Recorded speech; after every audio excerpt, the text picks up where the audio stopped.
श्रोताओं, आज आपने सागे है राजेश कुमार सैनी, हरित गृह विशेषज्ञ, जयपुर। तो सबू पहली तो राजेश कुमार सैनी जी, आप रो कार्यक्रम में घणो घणो स्वागत। राम राम सा। राम राम सा। तो आपना जगह श्रोता है, आपना जगह किसान भाई बहन है, सबू पहली तो जिया कि आपनो आज को विषय है ग्रीन हाउस तकनीक में रोजगार के अवसर। तो सबू पहले तो आप यह बताओ कि ग्रीन हाउस तकनीक काई है। किसान भाइयों, ग्रीन हाउस का मतलब होता है लोहे की पाइपों से बना एक ऐसा ढांचा जो कि पारदर्शी आवरण से ढका होता है। पारदर्शी आवरण का मतलब होता है जिसमें सूर्य की किरणें सीधी नहीं आके बल्कि छनकर अंदर आती हैं और उसके अंदर पेड़ पौधे लगाए जाते हैं और उन्हें अनुकूल वातावरण प्रदान किया जाता है और इसे हम ग्रीन हाउस कहते हैं। इसमें उच्च गुणवत्ता का और उत्पादन दोनों प्राप्त किए जाते हैं। वहीं अगर ग्रीन हाउस के अंदर अगर आपने ढकने के लिए, जिसको कि हम बोलते हैं क्लैडिंग मटेरियल, अगर ढकने के लिए जो आपने क्लैडिंग मटेरियल काम में लिया है वो पॉलीथीन है तो नामकरण हो जाता है पॉली हाउस। वहीं अगर आपने ढकने के लिए शेड नेट का प्रयोग किया है, चाहे वो हरे रंग का हो चाहे वो सफेद रंग का हो, तो नामकरण हो जाता है शेड नेट हाउस। और वहीं अगर ढकने के लिए आपने नेट हाउस का, इंसेक्ट नेट का इस्तेमाल किया है तो नेट हाउस उसका नामकरण हो जाता है। वहीं ग्लास हाउस का अगर आप इस्तेमाल करते हैं तो उसका नामकरण हो जाता है ग्लास हाउस। चीज़ें ग्रीन हाउस के अंतर्गत आती हैं। और हमारे जो, अगर हम राजस्थान की बात करें, हमारे प्रदेश की बात करें, तो हमारे यहाँ पे पॉली हाउस और शेड नेट हाउस ज़्यादा चलन में हैं। जी राजेश कुमार जी, ए तो थे बताया कि ग्रीन हाउस तकनीकी के हुए और ये प्रकार भी बताया हो। हाँ जी, हाँ। तो प्रकार आप बताया हो, पर ये कौन सा प्रकार की तरीकों आपना जगह किसान भाई बहन है काम में ले सके है। ग्रीन हाउस में जैसे मैंने बात करी शेड नेट हाउस, अगर आप सब्जियों की खेती करना चाहते हैं, बेमौसमी सब्जियों की खास तौर से, जिसमें कि हम बोलते हैं रंगीन शिमला मिर्ची, हरे रंग की, लाल रंग की, पीले रंग की, बैंगनी कलर की, नारंगी रंग की, या फिर अगर आपको बीज रहित खीरा करना है, या फिर आपको बेल वाले टमाटर करने हैं जो कि 12 से 14 फुट ऊंचाई तक जाते हैं, तो ऐसी फसलों को अगर आपको करना है तो उसको आप शेड नेट में कर सकते हैं। वहीं आप नर्सरी अगर पौध तैयार करनी है आपको, चाहे वो सब्जियों की नर्सरी हो या फिर आप कट फ्लावर्स की नर्सरी हो, तो उसके लिए आप शेड नेट का इस्तेमाल कर सकते हैं। वहीं अगर आपको फूलों की व्यावसायिक खेती करनी है, कट फ्लावर की, डंडी वाले जो फूल होते हैं, तो उसके लिए आपको पॉली हाउस की आवश्यकता होती है। तो ये तो थे बताया। और दूजा प्रकार अब बात कर रहे हैं, हाँ आपा खास तौर हूँ ग्रीन हाउस तकनीकी की। ग्रीन हाउस तकनीकी का क्या फायदा है? इसका सबसे बड़ा फायदा ये है कि आप बेमौसमी सब्जियां पैदा कर सकते हैं, और जब चीज आप बेमौसमी पैदा करते हैं तो बाजार में उसकी अच्छी खासी मांग रहती है और इसमें आप उच्च गुणवत्ता का उत्पाद और उत्पादन दोनों प्राप्त कर पाते हैं। ज्यादा उत्पादन होता है। अगर आप 1000 स्क्वायर मीटर में अगर ग्रीन हाउस बनाकर, पॉली हाउस बनाकर, शेड नेट हाउस बनाकर उसमें खेती कर रहे हैं तो आप लगभग 1 हेक्टेयर के बराबर उत्पादन ले पाते हैं। तो उसमें कह सकता हूं मैं मोटे तौर पे कि 10 गुना ज़्यादा उत्पादन होता है, उच्च गुणवत्ता का उत्पाद और उत्पादन मिलता है। बेमौसमी ऋतु में आप पैदावार ले पाते हैं। इससे आप किसान भाइयों को अच्छा मुनाफा होता है।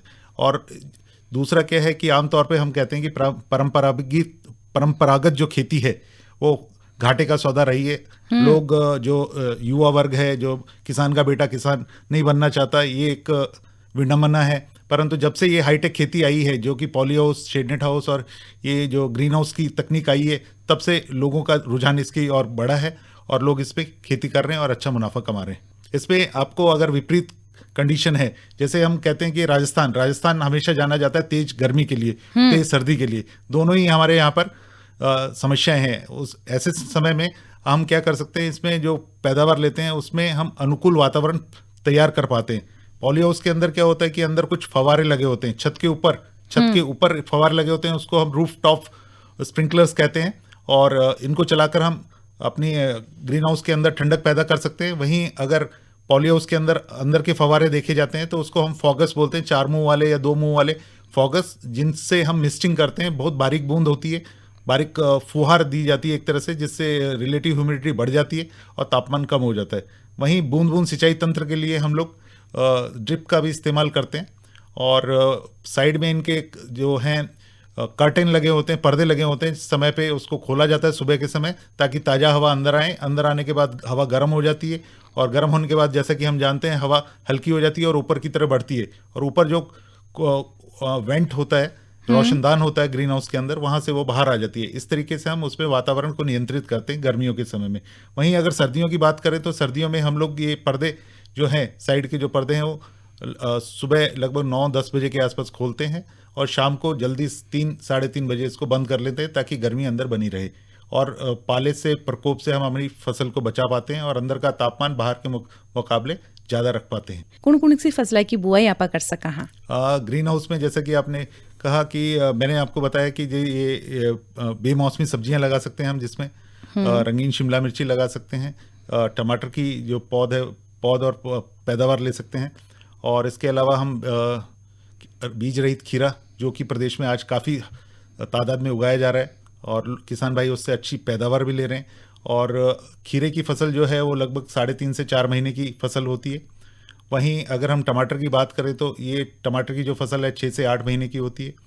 वहीं अगर हम शिमला मिर्ची की बात करें तो ये 10 से 11 महीने की फसल होती है, और किसान भाई इसमें पैदावार ले रहे हैं और उच्च गुणवत्ता का उत्पाद और उत्पादन दोनों प्राप्त कर रहे हैं। इसके अलावा आजकल प्रदेश में विदेशी सब्जियों का भी चलन बढ़ा है, परंतु मैं यहाँ किसान भाइयों को ये कहना चाहूँगा कि अगर आपको विदेशी सब्जियाँ लगानी है तो पहले मार्केट का स्टडी करें, उसके पश्चात ही इन्हें लगाएं।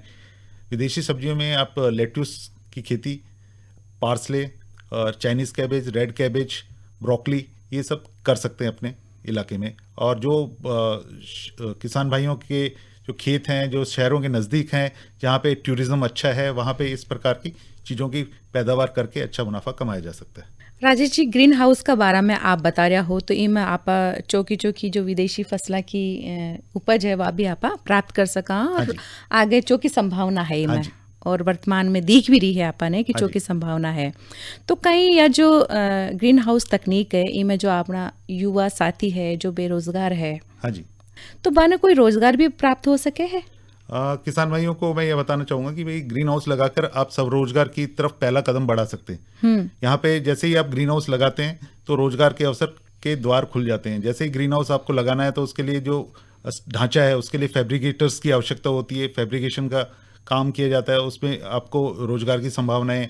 उसके बाद में जो सर्वे किया जाता है, लेआउट किया जाता है, उसके लिए आपको इंजीनियर्स की आवश्यकता पड़ती है, तो वो रोजगार के अवसर हैं। उसके बाद में आपको सिविल वर्क्स उसमें करना पड़ता है, फाउंडेशन भरना पड़ता है, उसमें रोजगार के अवसर हैं। जब ढांचा तैयार हो जाता है उसके ऊपर पॉलीथीन या शेडनेट है, उस शेडनेट या फिर आपको क्लैडिंग मटेरियल जब चढ़ाना होता है उसके लिए आपको ग्रीन हाउस टेक्नीशियंस की आवश्यकता होती है। कुछ समय के पश्चात ये शेडनेट और पॉली जो फिल्म है ये खराब हो जाती है, उसके बाद उसको बदलनी पड़ती है। उस समय फिर आपको ग्रीन हाउस टेक्नीशियंस की आवश्यकता पड़ती है उसके रखरखाव के लिए। वहीं अंदर ग्रीन हाउस के अंदर आपको ड्रिप इरिगेशन सिस्टम लगाना पड़ता है, बूंद बूंद सिंचाई तंत्र, क्योंकि हमारे प्रदेश में पानी की कमी है, और इस पानी की कमी में बूंद पर ड्रॉप मोर क्रॉप, यानी हर बूंद से ज़्यादा पैदावार लेना हमारा ध्येय है। तो इसमें टेक्नीशियंस की आवश्यकता होती है। कुछ समय पश्चात ये ड्रिप में खार जम जाती है, साल्ट एक्युमुलेशन हो जाता है, तो उसको साफ सफाई करने के लिए भी आपको ड्रिप लाइन के जो इरिगेशन टेक्नीशियंस की आवश्यकता होती है। इसके अलावा जब आप फूलों की खेती करते हो, कट फ्लावर की खेती करते हो, तो अंदर आपको जो है उसके अंदर आपको फ्लोरिस्ट की आवश्यकता होती है। जो किसान भाई है वो ये तकनीक को समझ सकते हैं, समय समय पर सरकार द्वारा इस पर प्रशिक्षण भी प्रदान किया जाता है। आप तकनीक को समझकर उसमें कार्य कर सकते हैं। उसमें कुशल, अर्धकुशल और अकुशल तीनों कैटेगरी के जो कामगारों की आवश्यकता होती है। उसमें आप हार्वेस्टिंग के लिए आपको हार्वेस्टर्स चाहिए, जंगली घास निकालने के लिए वीडर्स चाहिए होते हैं, उसके अलावा आपको दवाई छिड़कनी है उसमें, तो उसके लिए भी आपको लोगों की आवश्यकता होती है। कीट विशेषज्ञ, कौन सा रोग आ गया उसके बारे में जानकारी के लिए उनकी आपको आवश्यकता पड़ती है। अगर बड़े लेवल पे अगर आप किसान भाई करते हैं तो बड़े लेवल पे अगर एक कंपनी बना कर करते हैं तो वो एक्सपोर्ट के बारे में भी, निर्यात के बारे में भी सोच सकते हैं इसके बारे में। तो ये सारी चीज़ें हैं। और इसके अलावा आपको जो है जब एक्सपोर्ट करने की बात करते हैं तो हमें कोल्ड स्टोरेज की आवश्यकता होती है। कोल्ड स्टोरेज के अंदर आपको जो पूरा कोल्ड चेन मैनेजमेंट का ध्यान रखना पड़ता है। तुड़ाई से लेके तुड़ाई उपरांत प्रबंधन वो महत्व की चीज़ होती है, क्योंकि इससे आपका जो कट फ्लावर्स है, जैसे कि हमने कहा आपको डच गुलाब है, जरबेरा है, कार्नेशन है, इनकी जब आप पैदावार लेते हैं तो इनको एक्सपोर्ट करना है तो उसके लिए आपको कोल्ड चेन मैनेजमेंट रखना पड़ता है। रेफ्रिजरेटर वैन का उपयोग होता है तो उसके लिए आपको रेफ्रिजरेटर वैन चलाने वाले ड्राइवर्स की आवश्यकता होती है। उनके रखरखाव के लिए आपको इलेक्ट्रीशियंस की आवश्यकता होती है। पूरे दिन भर आपको लाइट चाहिए, उसके लिए इलेक्ट्रीशियन की आवश्यकता होती है, डीजी सेट की आवश्यकता होती है। जब मैं आपको बड़ी एक्सपोर्ट यूनिट के बारे में बता रहा हूँ, जब आप छोटी यूनिट लगाते हैं, यानी 1000 की तो आजकल नहीं लगती, 2000 स्क्वायर मीटर की या उससे ज़्यादा की स्क्वायर मीटर में जब पॉली हाउस बनाते हैं या शेडनेट हाउस बनाते हैं तो उसमें आपको न केवल आपको रोजगार मिलता है बल्कि आपके आसपास गांव में रहने वाले युवा वर्ग और किसान भाइयों को भी रोजगार मिलता है। और जब आपकी पैदावार तैयार हो गई तो उसकी ग्रेडिंग शॉर्टिंग करने के लिए भी लोगों की आवश्यकता होती है। और उसके बाद में जब आप पैकिंग कर देते हैं उसको और उसको फिर बाजार भेजना है और वहाँ पे जब जाते हैं तो वहाँ पे रिटेलर्स, होलसेलर्स, उनको भी रोजगार के अवसर मिलते हैं। कुल मिला के जब कोई चीज चालू होती है तो आपको रोजगार के अवसर दिखाई देते हैं। सैनी साहब, आपकी बात सुनर मनिया लाग रही है कि ग्रीन हाउस तकनीक कृषि उद्योग को प्राय है। तो ये बात तो आप कितना सहमत हो सा?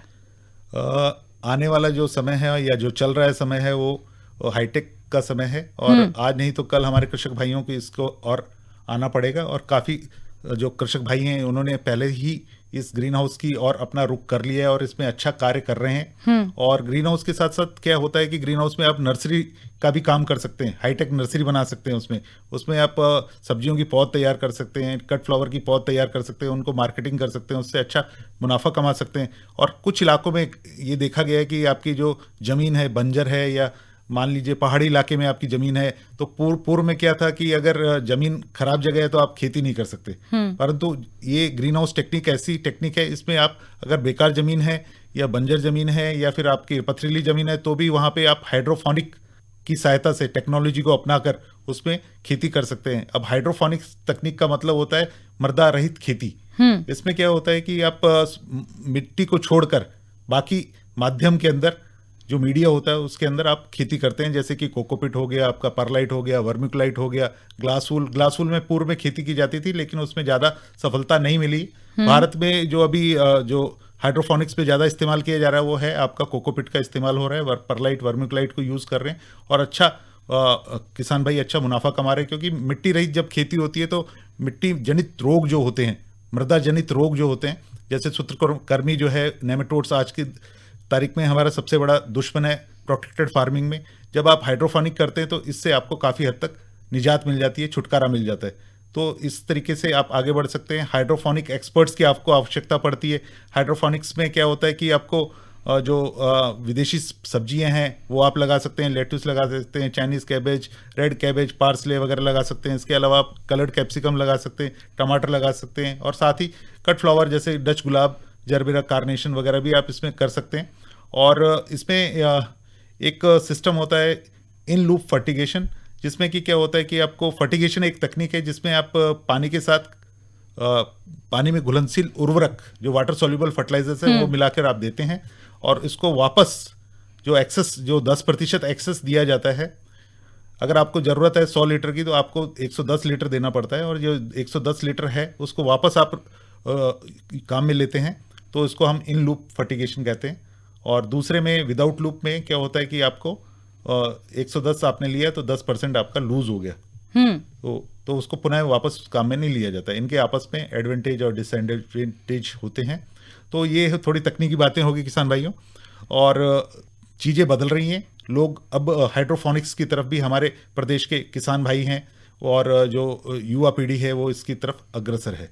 वहीं हम बात करें तो क्वालिटी के बारे में, गुणवत्ता के लिए, तो गुणवत्ता की जांच करने के लिए आपको क्वालिटी इंस्पेक्टर्स की आवश्यकता भी पड़ती है। पैकेजिंग, ग्रेडिंग करने के बाद में आपको देखना पड़ता है। आपको राइपनिंग, आपकी जो प्रोडक्ट है, आपका जो उत्पाद है उसको पकाने के लिए आपको राइपनिंग चैम्बर्स की भी आवश्यकता होती है और इनको चलाने के लिए, इसकी देखभाल करने के लिए आपको कुशल कामगारों की आवश्यकता होती है। और सरकार के द्वारा इसके ऊपर समय समय पर प्रशिक्षण कार्यक्रम भी चलाए जा रहे हैं। वासा सैनी जी कहवे है कि इंसान ने समय के सागे चालनो पड़े है, वही इंसान वही मिनक जीत में रह सके है जो समय के सागे चाले, चाहे वो किसान हो या कोई अन्य प्रकार को व्यवसाय। तो आपने जगह किसान भाई है वे अगर ग्रीन हाउस तकनीक ने अपनावे है तो वे कृषि का क्षेत्र में नया आयाम स्थापित कर सके है। यानी कि आज वर्तमान समय की जरूरत है ग्रीन हाउस तकनीकी। सैनी जी, चालता चालता रेडियो का माध्यम हो, आप किसान भाई बहना ने क्या संदेश देना चाहोगा? किसान भाइयों, आज का जो दौर है वो जलवायु परिवर्तन का दौर है और ऐसे में अगर आपको वर्ष भर खेती करनी है और लाभप्रद खेती करनी है तो उसका एकमात्र तरीका है वो है ग्रीन हाउस। दूसरा, मैं कहूँगा कि ग्रीन हाउस जो है प्रबंधन विषय पर उद्यान विभाग से आप संपर्क साध सकते हैं और वहाँ से प्रशिक्षण कार्यक्रम में भाग ले सकते हैं और अपने आप को सक्षम बना सकते हैं। एक प्रशिक्षित जो कृषक है वो कम गलतियाँ करता है और उनकी जो सफलताएं ज़्यादातर उनकी सफलताएं उनके कदम चूमती है। वहीं अगर मैं बात करूं कि ग्रीन हाउस तकनीक को बढ़ावा देने के लिए भी सरकार द्वारा अनुदान प्रदान किया जा रहा है। इसकी अधिक जानकारी आप वहां के नज़दीकतम उद्यान विभाग के अधिकारियों से मिलकर संपर्क करके उनसे जानकारी हासिल कर सकते हैं। ग्रीन हाउस खेती अच्छा मुनाफा है, मान सम्मान है और इससे शोहरत प्राप्त होती है। और आज का जो युवा है, आज का जो किसान है, वो ये ही उसकी मनो इच्छा रहती है। साथ ही एक चीज़ और मैं चलते चलते कहना चाहूँगा कि ग्रीन हाउस लगाओ, मुनाफा कमाओ और गाँव में रोजगार के नए अवसर जुटाओ। वाह सा, बहुत बढ़िया बात आप श्रोताओं ने बताई। आप हैं राजेश कुमार सैनी, हरित गृह विशेषज्ञ, जयपुर। सैनी जी, आप कार्यक्रम में आया और श्रोताओं ने और किसान भाई भेड़ा ने इतनी चोखी जानकारी आप दिया, ई के लिए आप रो धन्यवाद सा।